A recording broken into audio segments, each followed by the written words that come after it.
It is impossible to be objective as you slip from the vivid, bustling streets of Bombay into the darkness of Dharavi, Asia's largest slum. Even now, at the height of the morning, the immediate feeling you get is somehow walking from day into night.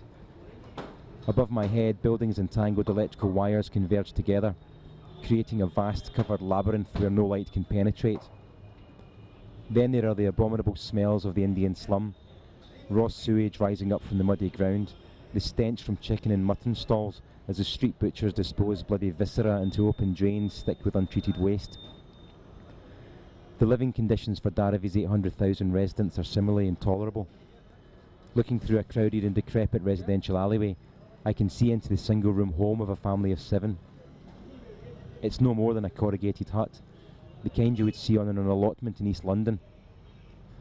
Through the grimy curtain, a platform bed is visible. The mattress shared by the entire household is unspeakably soiled. On the surface, this is what I see and smell as a Westerner, albeit one who has lived in India for 2 years.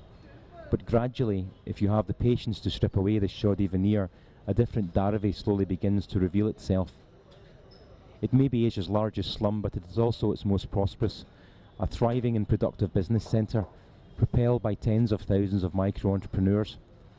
Dharavi's collective economic turnout last year was estimated at $1 billion. The people here have defied fate and a grossly unhelpful state to prosper through a mix of guile and ingenuity, and at the heart of their success is recycling.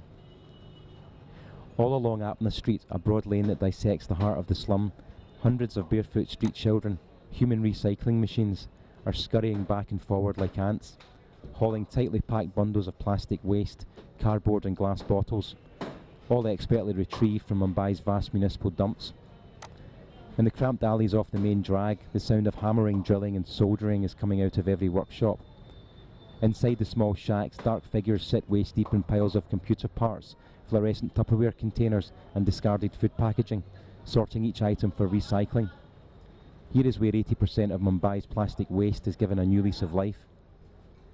Poking your head inside other units reveals everything from aluminium smelters, recycling battered Coca-Cola cans, to perspiring bare-chested men, all cooking huge fluorescent vats of molten waste soap retrieved from local 5-star hotels. It's difficult to conceive of something that isn't made or recycled here.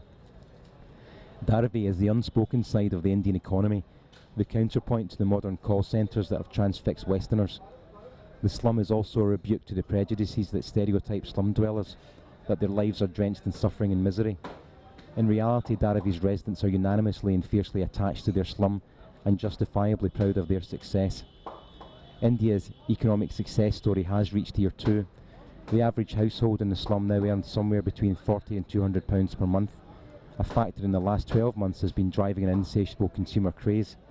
The money has spawned a new slum gentry, who eat in Dharavi's glass-fronted restaurants and shop in its own fashion boutiques.